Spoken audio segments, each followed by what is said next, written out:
ಎಲ್ಲರಿಗೂ ನಮಸ್ಕಾರ. ನಾನು ನಿಮ್ಮ ಹೊಸ ಹುಡುಗ ವಿಜೆ ಗೈಸ್. ಏನಿದೆ ಗೈಸ್, ಬೇಗನೆ ಎದ್ದು ಈ ರೀತಿ ರೆಡಿಯಾಗಿ ನಾ ಇಲ್ಲಿ ಹೋಗ್ತೇನೆ ಅಂತ ನಿಮ್ಗೆ ಹೇಳ್ತಾ ಹೋಗ್ತೇನೆ, ಬನ್ನಿ ಗೈಸ್. ಈ ಅಣ್ಣನ ಗಾಡಿಯಲ್ಲಿ ಡ್ರಾಪ್ ತಗೊಂಡು ರೋಡಲ್ಲಿ ಸಿಕ್ಕಕ್ಕಂತ ಎಲ್ಲರಿಗೂ ಕೈ ಮುಕ್ಕಂತ ಆಶೀರ್ವಾದ ತಗೊಂಡು ನಾ ಹೋಗ್ತಾ ಇದ್ದೆ ಚಿಕ್ಕೇರಿ ಕುರಿ ಮಾರ್ಕೆಟಿಗೆ ಗೈಸ್. ನಾ ಇಲ್ಲಿ ಬರ್ತಿದ್ದಂಗೆ ಆಲ್ರೆಡಿ ಲೇಟ್ ಆಗಿತ್ತು, ಟೈಮ್ 9 ಗಂಟೆ ಆಗಿತ್ತು. ನಾ ಲೇಟಾಗಿ ಬಂದಿಕ್ಕೆ ಬೇಜಾರೇನೋ ಇತ್ತು, ಅದೇ ಕುರಿ ರೇಟ್ ಕೇಳ್ಬೇಕಂತ ಕುರಿ ರೇಟ್ ಕೇಳಿದೆ ಗೈಸ್. ವೇಟ್ ಹೇಳ್ತೀರಣ್ಣ.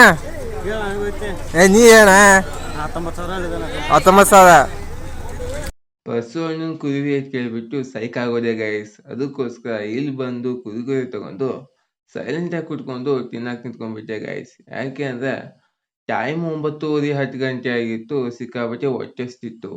ಟಿಫನ್ ಮನೆಗೆ ಹೋಗಿ ಮಾಡಬೇಕಿತ್ತು, ಲೈಟಾಗಿ ಏನಾದರೂ ಒಂದಿರಲಿ ಅಂದ್ಬಿಟ್ಟು ಇದೊಂದು ತಿನ್ಕೊಂಡು ನೀರು ಕುಡ್ಕೊಂಡು ನಾ ಸಂತಿ ನೋಡ ಅಂತ ಹೊಂಟ್ಬಿಟ್ಟೆ ಗೈಸ್. ಆದರೆ ನಾ ಲೇಟಾಗಿ ಬರಬೇಕಿತ್ತು, ಬೇಗ ಬಂದ್ಬಿಟ್ಟೆ.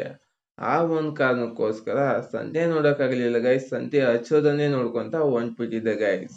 ಹಾಗೆ ಸಂತೆಗೇನೋ ಬಂದ್ಬಿಟ್ಟಿನಿ, ಸಂತೆ ಏನಾದರೂ ಒಂದು ಮಾಡ್ಬೇಕಂದ್ಬಿಟ್ಟು ಕೊತ್ತಂಬರಿ ಕೇಳ್ಬಿಟ್ಟೆ ಗೈಸ್. ಯಾಕಂದ್ರೆ ಕೇಳಿದ್ನ ಅನ್ಸೋಯ್ತು. 15 ರೂಪಾಯಿ ಕೊಂಡು 30 ರೂಪಾಯಿ ಕೇಳಿದ್ರು. ಇದನ್ನ ಕೇಳ್ಬಿಟ್ಟು ಸೈಕಾಗಿ ಬೇಗ ಇಲ್ಲಿ ಬಂದು ಪರಿಚಯದ ಹುಡುಗನ ತಕ ಕಷ್ಟ ಸುಖ ಮಾತಾಡ್ಕೊಂಡು ಅಲ್ಲಿಂದ ಸೀದಾ ಬಸ್ ಸ್ಟ್ಯಾಂಡ್ ಕಡೆ ಎದ್ದು ಹೊಂಟ್ಬಿಟ್ಟೆ ಗೈಸ್.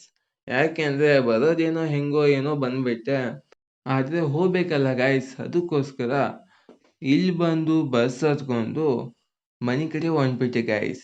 ಇವತ್ತಿನ ಬ್ಲಾಗ್ ಇಷ್ಟೇ ಗೈಸ್. ನಿಮಗೆಲ್ಲ ಹೆಂಗೆ ಅನ್ಸ್ತು ಅಂದ್ಬಿಟ್ಟು ಕಮೆಂಟಲ್ಲಿ ತಿಳಿಸಿ ಗೈಸ್. Bye guys.